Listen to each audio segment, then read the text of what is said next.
ኪዳነ ምሕረት እናቴ እና አይ እናታችን አይደለችም የሚሉ ሰዎች እውነታቸው ነው፣ አይደለችም። እንደ ዮሐንስ ካልጸና የእሷ እናትነት ሊገባ አይችልም። አንቺ ሴት እነሆ ልጅሽ ካለ በኋላ አንተ ሆይ እነኋት እናትህ ብሎ ሰጠው። እመቤታችን የሁላችን እናት ናት። እነኋት እናትህ የሚለው ስጦታ በእውነት ትልቁ ለክርስቲያኖች እግዚአብሔር የሚሰጠው ድንቅ ስጦታ ነው። ቅዱስ ዮሐንስ እነኋት እናትህ ተብሎ በክርስቶስ አንደበት መሸለሙ ውስጡ ብዙ የሚያስተምረን ትምህርት አለ። የመጀመሪያው እመቤታችን ዘላለማዊት ድንግል መሆኗን ያስረዳል። ምን መሆኗን? ዘላለማዊት ድንግል። እንዴት ነው የሚያስረዳው ካላችሁ፣ እነኋት እናትህ አለው። ያም ደቀ መዝሙር በዚያ ሰዓት ወደ ቤቱ ወሰዳት ይላል። ወደ ምኑ? ወደ ቤቱ። አንዳንድ ደፋር ሰዎች እመቤታችን ሌሎች ልጆች ወልዳለች፣ ልጆች አሏት በማለት ይደሰታሉ። እኔ በጣም የሚገርመኝ እግዚአብሔር የተቀመጠበት ዙፋን ላይ ሌላ ሰው ተቀምጧል በማለት ምን የሚገኝ ደስታ አለ? በጣም ያስደስታቸዋል። ልጆች አሏት እያሉ። እስቲ ልጠይቃችሁ፣ አንዲት ሴት ልጅ የምትወልደው አንድ ልጅ ከወለደች በኋላ ያ ልጅ አይበቃትም አይደል? ስለማይበቃ ሌላ ልጅ ትጨምራለች። እመቤታችን የወለደችው ልጅ የማይበቃ ነው እንዴ? ምን ጎሏት ነው የምትጨምረው? እስቲ እንዲሁ ካየኸው ማለት ነው። ፈጣሪን የወለደችው ከዛ የተሻለ ምን ልጅ ሊመጣ ነው? ሁለተኛ ዮሐንስን እነኋት እናትህ አለው። ያም ደቀ መዝሙር ወዲያውኑ ይዟት ወደ ቤቱ ሄደ ይላል። ልጆች ቢኖሯት ኖሮ የሰዎች ልጆች የሌሎች ልጆች እናትን ለሌላ ለጎረቤት ይዛሃት ሂድ ይባላል አይባልም። ልጆቹም ይቃወማሉ። እንዴ እናታችን ምን ለማለት ፈልገ ነው እናታችንን ሰው ቤት የምትልከው ነው የሚባለው። እመቤታችን አንድ ልጇ ክርስቶስ ነው። የአብ ምሳሌ ናት። ለአብ ሌላ ልጅ እንደሌለው ለእርሷም ልጅ የላትም። አንድያ ልጇ ነው። ስለዚህ ወላዲት አምላክ ብቸኛ ልጇ ክርስቶስ ስለሆነ እነኋት እናትን እነሆ ልጅሽ አላት። ወዲያውኑ ያደቀ መዝሙር ወደ ቤት ወሰዳት። ይሄ አንደኛው ነው። ሁለተኛው ዮሐንስ እነኋት እናት መባሉ ምን ያስተምረናል? ምን ያስተምረናል? ቅዱስ ዮሐንስ እናት የለውም ወይ የሚለውን ማስታወስ ያስፈልጋል። እናት አለው የለውም? አለው። ታዲያ እናት ላለው ሰው ሌላ እናት ይጨመራል? ሌላ እናት ያስፈልጋል ወይ ካላችሁ፣ እናት አለችው፣ ግን መሻሻል የምትፈልግ እናት ነች። የዮሐንስ እናት ልብ ብላችኋል? ማርያም ባውፍልያ ትባላለች። የዮሐንስና የያዕቆብ እናት የዘብዴዎስ ልጆች እናት ማርያም ባውፍልያ ትባላለች። ይህች እናት ምን አይነት እናት ናት ካላችሁ፣ ለልጆቿ ልመና የምትለምን እናት ነች። መታ ክርስቶስ ጋር ለልጆቿ በጎ የመሰላትን እባክህ እንዲያርግላቸው የምትል መጣችና አንድ ጊዜ ምን አለችው?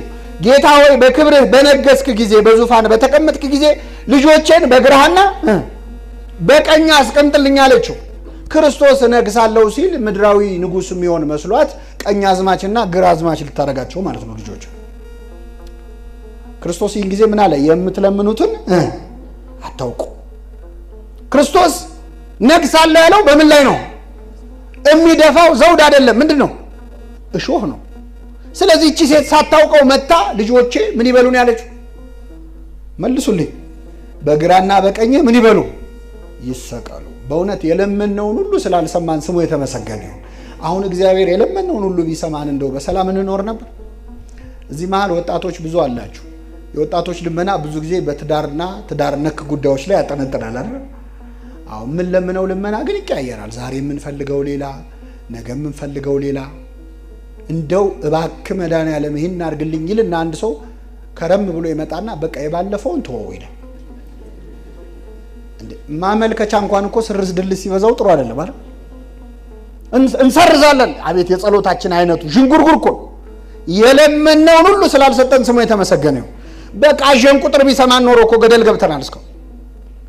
እና ማይሆን ልመና ይለምናል ሰው። ለክፋት እኮ ይለምናል፣ ለኃጢአት ይለምናል። እግዚአብሔር ከፈቀደ በቅርቡ አልበሜን ለቃለሁ ይላል ሰው። አረ ከዚህ ሜባስ አለ እኮ። ሌባውም እኮ እርዳኝ ብሎ ነው የሚጸልየው አይደል? አው ጸሎት አንድ ሽፍታ እየጸለየ እንግደለው ወይስ አንግደለው ብለው መተው ከስር ያሉት ሽፍቶች ጠየቁት። ዳዊት እየደገመ እየጸለየ ነውና እንዲህ ያለ ምን በሉት ማለት ነው? ግደል። ምኑ እንዳይቋረጥ ነው? ጸሎቴን ያልከለከለኝ እግዚአብሔር ይመስገን ይላል። ምን እኔ ያልከለከለኝ? አቤት ስንት ክፉ ባወራንበት አሁን መተን ስንጸልይ አፋችንን አለመዝጋቱ አይገርማችሁ? አታፍርም? እንደው ልጸልይ ነው አይልም እኮ ጸሎቴን ያልከለከለኝ ይሰማናል። እና ማይሆን ልመና ለመነች። እምትለምኑትን አታውቁም፣ በግራ በቀኝ መቀመጥ ከአባቴ ዘንድ ለተሰጣቸው ነው አለ። ስለዚህ ይህች እናት የዮሐንስና ያዕቆብና ለልጆቿ ሳታውቀው ምንን የምትለምነች? ሞትን ሰአሊት ለነፍሳቲነ ሕይወታ። እመቤታችን ግን ለነፍሳችን ምንን የምትለምነው? ሕይወትን የምትለምን እናት መቀየር አለባት። አያችሁ፣ የበፊት እናቱ ጥሩ አይደለች። ለነፍሳችን ሕይወት የምትለምነዋን አዲስ እናት ሰጠ። ከስጋ እናት በላይ የማን እናትነት ይበልጣል? የእመቤታችን እናትና። አንድ ነገር ልጨምርና ወደ ዋናው አሳመጣለሁ። ቅዱስ ዮሐንስ ወዲያውኑ ተቀበለ። ያም ደቀ መዝሙር ወዲያውኑ ወደ ቤት ወሰዳት ይላል። ወደ ምን ወሰደ? ወደ ቤት ወሰዳት። ዮሐንስ ቤቱን ንብረቱን ከተወ 3 ዓመት ሆኖታል። በእውነት ለመናገር ግን ወደ ቤቱ ወሰዳት ተብሎ ተጽፎ፣ በእርግጥ የአባቴ እናቱ ቤት አለ እዛም ወሰዳት ቢባል ያስኬዳል፣ ልክ ነው። ግን መጽሐፍ ቅዱስን የሚያውቅ ሰው ወደ ቤቱ ወሰዳት የሚለው ቃል በእውነት በጣም ጥልቅ ትርጉም ያለው ነው። ብዙ ጥቅሶች ይህንን ያስረዳሉ። ለምሳሌ እኔና ቤቴ ግን እኔና ምኔ ቤቴ፣ ቤተሰቤ ሊሆን ይችላል፣ ቤቴ ሊሆን ይችላል፣ ሕይወቴ፣ ልቤ ሊሆን ይችላል። ለምሳሌ ሕዝቅያስ የተባለው ንጉሥ በጽኑ ደዌ ተይዞ ሊሞት ነበር። ታሞ ሳለ መጣ ነቢየ እግዚአብሔር ኢሳይያስ ጠየቀውና ምን አለ? ትሞታለህና ቤትህን አስተካከል አለው። ትሞታለህና ምንህን? ቤትህን ማለት ለቀብር የሚመጡ ሰዎች እንዲስተናገዱ ቤቱን ሰፋ ሰፋ አድርገው ማለት ነው። ቤትህን ያለው ምኑን ነው? ልብህን አስተካክል፣ ሕይወትህን አስተካክል። ትሞታለህና ቤትህን አስተካክል ሲለው ወዲያውኑ ወደ አልጋው አቅጣጫ ዞረና አለቀሰ። ምንም አላለም። ይገርማችኋል። ጸሎት በንግግር እኮ አይደለም። እግዚአብሔር የልብን ይሰማል አይሰማም? ስለዚህ ወደ ግድግዳው ዞሮ ዝም ብሎ አለቀሰ። እግዚአብሔር እዛው ልቡ ሲስተካከላየው፣ ቤቱ ሲስተካከላየው ወዲያውኑ መለሰው። ነቢየ እግዚአብሔር ኢሳይያስ ተመለሰና እግዚአብሔር ጸሎትህን ሰምቶልሃል፣ ቤትህ ተስተካክሏል፣ ስለዚህ ጸሎትህን ሰምቶልሃል፣ 15 ዓመት ዕድሜ ተጨምሮልሃል። ለሁላችን የንስሐ ዕድሜ ጨምርልን። ቤቱን ያስተካከለ የተባለው ምኑን ነው? ልቡን ነው። ልቡን ነው። ቤትህ ከመጣች ምን እንደሚሆን አይተናላ። ኤልሳቤጥና ዘካርያስ ቤት መጣች አይደል? ልጠይቅ ያን ሁሉ ኪሎ ሜትር ብቻዋን ተጉዛ ስትመጣ በኤልሳቤጥ ላይ መንፈስ ቅዱስ ሞላባት ይላል። ምን ሞላባት? እመቤታችን ወደ ሁላችን ቤት ትምጣል። እሷ ስትመጣ በቤቱ ምን ይሞላል? መንፈስ ቅዱስ ሞላ በቤቱ። ኤልሳቤጥ በታላቅ ድምፅ ጮኻ መዘመር ጀመረች። ዝማሬ ትሞላለህ ድንግል ማርያም ወደ አንተ ስትመጣ። ካህናት እኮ ሜሮን ቀብተው ነው መንፈስ ቅዱስ የሚያድሉት። ጳጳሳት እጅ ጭነው ነው። ድንግል ማርያም እጇን ሳትጭን ሜሮን ሳትቀባ በሰላምታዋ ብቻ በኤልሳቤጥ ላይ መንፈስ ቅዱስ ሞላችባት። ወደ ሁላችን ሕይወት ትምጣለ። አቤት ምን ብላ ይሆን? እንደው ኤልሳቤጥ ቤት ስትመጣ እንዴት አመሻችሁ ብላ ይሆን? እንዴት ዋላችሁ? ያው ከሁለት አንዱ ነው የምትለው። ብቻ በሰማይ ድምጿን ለመስማት ያብቃል። ስትሰማው መንፈስ ቅዱስ ይሞላብሃል። ጮሃ አንቺ የተባረክሽ ነሽ፣ የማኅፀንሽ ፍሬ ምን ያለ ነው? የተባረከ ነው አለች። ድንግል ማርያም የመጣችበት ቤት ይባረካል። ጽንሱ ይዘላል፣ ያመሰግናል። ዮሐንስ እናቱ ሆድ ውስጥ ሆኖ ዘለለ። አይወጣ ነገር ገና 4 ወር ይቀረዋል፣ 3 ወር ይቀረዋል፣ 6 ወር ነው አይደል?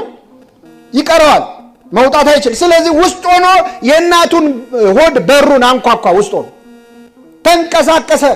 ቢወጣ እኮ ይዘምር ነበር ለእመቤታችን። እሷ ስትመጣ መንፈስ ቅዱስ ይሞላል፣ ትሕትና ይሞላባል። እኔ ማነኝ ታሰኛለች። እሷ ቤትህ ከመጣች በቃና ዘገሊላ ሰርግ ነበረ፣ የኢየሱስም እናት በዚያ ነበረች ይላል። እሷ ያለችበት ሰርግ ይሆናል። እውነት ለመናገር ድንግል ማርያም የሌለችበት ሰርግ ለቅሶ ነው። በቃና ዘገሊላ ሰርግ ቤት እሷ ባትኖር እኮ ሙሽሮች የዕድሜ ልክ ውርደን ነበር የሚሆንባቸው። ገና በ3ኛው ቀን የአይሁድ ሰርግ እኮ 7 ቀን ነው። ገና በ3ኛው ቀን መጠጥ አለቅ። ምን ነበር የሚያወራው ሰው? መጠጥ እኮ ገና በ3ኛው ቀን አለቀባቸው። አሁን በዚህ ዘመን ኧረ 7 ቀኑን ተውትና ሰርግ ደግሶ አንድ ሰው ጠርቶን ሄደን የሚበላ የሚጠጣው ቢያልቅ ምንድን ነው የምንለው? አቅሙን አያቅም አይደል? ምንም ዝም ብሎ መጥራት አይደለም፣ ማመዛዘን ያስፈልጋል እንላለን። እንደው ደግሞ ልብ ያለው ሰው ደግሞ ከሚዋረድ ብሎ ሄዶ መጠጥም ምግብም ምናምን ገዝቶ ሰርጉን ቢያሟላ ያ ሰውዬ ከዛ በኋላ አፉ ያርፋል? መልሱልኝ። እሱማ እኛ እኮ ነን እንጂ ጉድ ሆኖ ነበር ነው አይደል? ምን ነው አንዳንዱ ደግሞ የበለጠ ሲመጻደቅ እኔ አረግኩ ለማለት ብዬ አይደለም። ያው ጥሎብኝ ማረግ ወዳለው ግን አረጋለሁ ብዬ ማውራት አሁን ምን እያረገ ነው? ምን ይላል መሰላችሁ ቅዱስ ያዕቆብ? ማንም አንዳች ቢጎድለው ይላል ሳይነቅፍ በልግስና ከሚሰጥ ከእግዚአብሔር ዘንድ ይለምን ይላል። ምን ሳይ ሰጥቶ የማይነቅፍ እግዚአብሔር ብቻ ነው። ሰዎች ካረጉልህ አያስቀምጡህ። ያለብሱሃል። የሆነ ጊዜ አንድ ሰው ያለብስሃል ልብስ እንዴት ነው ልብሱ ይልሃል ሲያገኝ መንገድ ላይ በደንብ ያዘው። እሺ እግዚአብሔር እስትንፋስ ሰጥቶን በደንብ እየተነፈስክ ይላል፣ በደንብ ይላል። ነፃ ነው የሚያወጣል።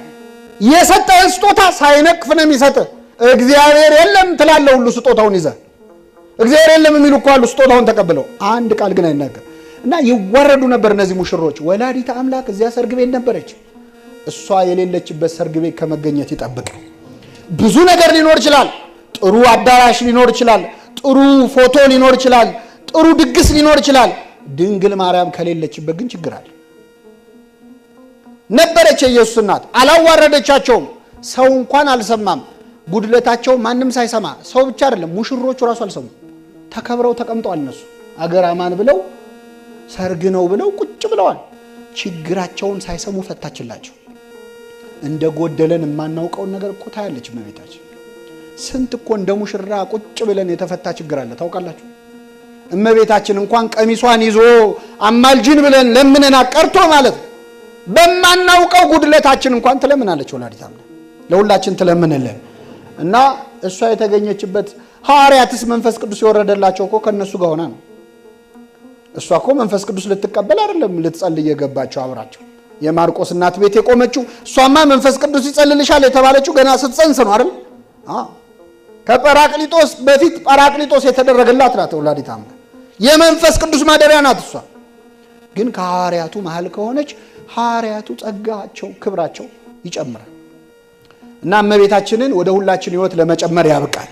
ወደ ዋናው ሐሳብ ስመጣ ቅዱስ ዮሐንስ ከጌታ ጋር ያለው ቅርበት በጣም ከመጥበቁ የተነሳ የዛ መጨረሻው ድንግል ማርያምን ስጦታ አድርጎ እንዲያገኝ አደረገው። ልብ አድርጉ። ታማኝ ሐዋርያ ነበረ።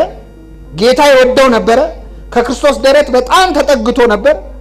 ክርስቶስ በጣም ስለወደደው ለክርስቶስ ያለው ፍቅር ከድንግል ማርያም ጋር አብሮ ለመሆን አበቃው። ምን ማለት ነው? አንድ ሰው ነገረ ክርስቶስ በደንብ ሲገባው የእመቤታችን ፍቅር ይገባዋል።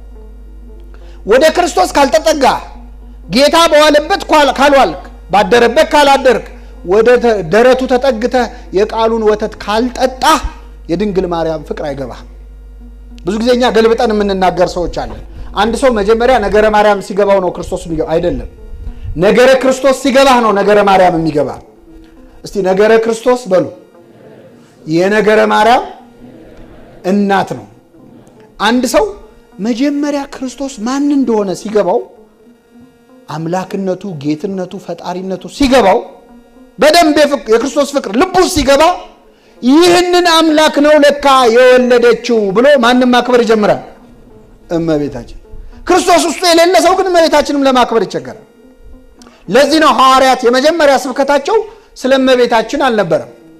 ዞረው ሲያስተምሩ እኛስ የተሰቀለውን ማንን እንሰብካለን? አሁን አንዳንድ ሰዎች ሐዋርያት የቱ ጋር ነው ድንግል ማርያም ዘላለማዊት ድንግል ነች፣ ድንግል ማርያም የአምላክ እናት ናት፣ ድንግል ማርያም ታማልዳለች ብለው ያስተማሩት ሐዋርያት የቱ ጋር ነው ብለው ሊያሸማቅቁን ይሞክራሉ። አንዳንዱማ ጭራሽ ምን ተጽፏል ስለ ድንግል ማርያም ምን መጽሐፍ ቅዱስ ላይ ተጽፏል የሚላል፣ ወንጌል ላይ ምን ተጽፏል? ሲጀመር ወንጌል የሚያወራው ስለ ክርስቶስ ነው። ስለማን ነው? ክርስቶስን የወለደችው ማን ነች? ስለዚህ እመቤታችን ክርስቶስን ስትወልድ እኮ ወንጌልንም ነው የወለደችው። ትመስሊ ፊደለ ወትወልዲ ወንጌል ይላል ሊቁ። ፊደል ትመስያለሽ ወንጌልን ትወልጃለሽ። ለወንጌል መጻፍ ምክንያት ናት እኮ። የወንጌል ወሳኟ ገጸ ባህሪ ነች እመቤታችን። እሷ ነች ወሳኟ ከፍጡራን መሃል። ለአምላክ መምጣት እጅግ አስፈላጊ የነበረው እሷ መኖር ነው። ወንጌሉም ሲጻፍ በእሷ ነው የጀመረው። አይን ላለ በመሰረቱ እመቤታችንን በተመለከተ ወንጌል ላይ ክርስቶስን የወለደችው ማርያም የምትባል አንዲት ሴት ነበረች ብቻ የሚል አንዲት ድንግል ብቻ የሚል ቢጻፍ እሷን ለማክበር ይበቃናል አይበቃል? ይበቃናል። ቢጻፍ ከዚህ በላይ ምን ሊጻፍ ይችላል? አምላክን ወለደችው ከማለት በላይ ምን አለ? በጣም አምላኩን ወልዶ የሚያውቅ ታውቃላችሁ? እዚህ ሰፈር አለ እንዴ? ያሳዩንና አርፈን እንቀመጣለን። አንዳንድ ሰዎች ምን በቃ ወለደችው አበቃ ምንድነው ይሄን ያህል ይላሉ። ያሳዩና አምላኩን ወልዶ የሚያውቅ እናቆማለን። ሰው በቅድስና ተጋድሎ እንደ መላእክት መሆን ይችላል፣ እንደ ሰማዕታት መሆን ይችላል፣ እንደ ጻድቃን መሆን ይችላል፣ እንደ ጊዮርጊስ መሆን ይችላል፣ እንደ አቡነ ተክለ ሃይማኖት መሆን ይችላል። ድንግል ማርያምን ግን መሆን አይችልም። አንዴ ነው የተወለደው ክርስቶስ። ለማንም ያልተሰጠ ሊሰጥም አይችል ክብር ነው የተሰጠ። አምላክን ከመውለድ በላይ ምንም ክብር የለም። እና ነገረ ክርስቶስ በጣም ሲገባ ለካ እሱን ነው የወለደችው ትላል። ሐዋርያት ስለ እመቤታችን መጀመሪያ ለምን መስበክን አላስቀደሙም? ነገረ ክርስቶስ ለምን አስቀደሙ? የመጀመሪያው ሐዋርያት የሰበኩት ለአይሁድ ነው። ከዚያ ደግሞ ለአሕዛብ ለማንና ለማልኳቸው አይሁድ ጋር ሄደው ስለ ክርስቶስ አስተምረዋል። መጀመሪያ ልጠይቃቸው፣ አይሁድ በክርስቶስ አምላክነት ያምናሉ አያምኑ? አቤት አያምኑ። ቢያምኑማ አይሰቅሉትም አይደለም? እንደውም አምላክ ነኝ ብሏል ብለው ነው ልብሳቸውን ሲቀዱ የነበረው ድፍረቱ ብለው። ስለዚህ በክርስቶስ አምላክነት አያምኑ። በክርስቶስ አምላክነት ለማያምን አይሁዳዊ ድንግል ማርያም የአምላክ እናት ናት ተብሎ ይሰበካል እንዴ? እሱ ሲገርመን እሷም የአምላክ እናት ናት ነው የሚሉት። ምንም ጥርጥር የለው። በድንግልና ነው የወለደችው ብትላቸው ያምናሉ? አያምኑም። በሰላም የኖረችውም የማን ልጅ መስሏቸው ነው? የዮሴፍ ልጅ። ወንጌሉ ምን ይላል? እንደ መሰላቸው የማን ልጅ ሆኖ? የዮሴፍ ልጅ ሆኖ ነው የሚለው። የዮሴፍ ልጅ እኔና አባትህ ስንፈልግ ነበር ብላለች እመቤታችን። ለምን? በእነሱ ሕሊና ክርስቶስ የማን ልጅ ሆኖ ስለሚታሰብ እንጂ በድንግልና ነው የተጸነሰ የተወለደው የሚለውን ቃል ቢነገራቸው ጥሩ ምክንያት አገኙ እመቤታችንን ለመግደል ለማሰቃየት ነው። በመንፈስ ቅዱስ ነው የጸነስኩት ብትል ማን ይሰማታል? በአይሁድ መሃል ልብ አሉ። ስለዚህ ሐዋርያት መጀመሪያ ያስቀደሙት ነገረ ክርስቶስን ነው። ክርስቶስ አምላክ መሆኑን ያመነ ሰው ከዛ ሲቆይ ድንግል ማርያም የማንና መሆኗን ያምናል? የአምላክ እናት። ይሄ በአይሁድ ዘንድ ነው። በአሕዛብ ዘንድ እስካላችሁ የአሕዛብ ደግሞ የባሰ ነው። አሕዛብ የምንላቸው እንግዲህ ሮማውያን፣ ግሪካውያን ሐዋርያት ዞሮ የሰበኩባቸው ሀገራት ናቸው። እነሱ ደግሞ በግሪክና በሮማን ሚቶሎጂ ወይም አፈ ታሪክ በጣም ብዙ አማልክትን ያመልካሉ እና በእነሱ አስተሳሰብ አምላክ ለምሳሌ ቄሳሮች አምላክ ይሆናሉ። አንድ ሰው ልክ ቄሳር ሆኖ ሲነግስ ልክ ዙፋኑ ላይ ሲቀመጥ አምላክ ነው ተብሎ ይመለካል፣ ይታጠንለታል። ቄሳር ጌታ ነው በሉ፣ ኪሪዮስ ኬሳሪዮስ በሉ ይሏቸዋል። ቄሳር ጌታ ነው በሉ አምላክ ነው ማለት ተብሎ ይመለካል። የለም ኢየሱስ ጌታ ነው ይሉ ነበር የዛን ጊዜ የነበሩ ሐዋርያት የመጀመሪያዎቹ ሰዎች። ቄሳር ጌታ ነው በሉ እያሉ ሁሉ ይገሏቸው ነበር። ስደቡት ክርስቶስ የተረገመ ነው በሉ ይሏቸው ነበር። የለም ይላሉ እነ ፖሊካርፐስ፣ እኔ አምላኬን ይህን ያህል ዘመን ስኖር መቼ አስቀይሞኝ ያውቃል፣ እንዴት ረግመዋለሁ ብሎ ነው የሞተው። እና በዚያን ጊዜ በሮማውያንና በግሪካውያን አስተሳሰብ አንድ ንጉሥ ቄሳር የነገሰ እንደሆነ አምላክ ይሆናል። የእሱ እናት፣ አባት፣ እህት፣ ወንድም፣ ዘመዶቹ በሙሉ ልክ እሱ አምላክ ሲሆን እነሱም አማልክት ይሆናል፣ ይመለካሉ ቤተሰቡ። ስለዚህ የአምላክ ቤተሰብ ሁሉ ምንድን ነው? በአይሁድ በግሪክ አስተሳሰብ አማልክት ነው። ስለዚህ ሐዋርያት ሄደው ድንግል ማርያም የአምላክ እናት ናት ብለው ቢሰብኩ ምን ማለት ነው የሚሆነው? ለግሪካውያን ድንግል ማርያም የአምላክ እናት ናት ከተባለ ምንድን ነው የሚመስላቸው? አምላክ ናት ማለት ነው። እመቤታችን ደግሞ አምላክ አይደለች ናት እንዴ? የአምላክ እናት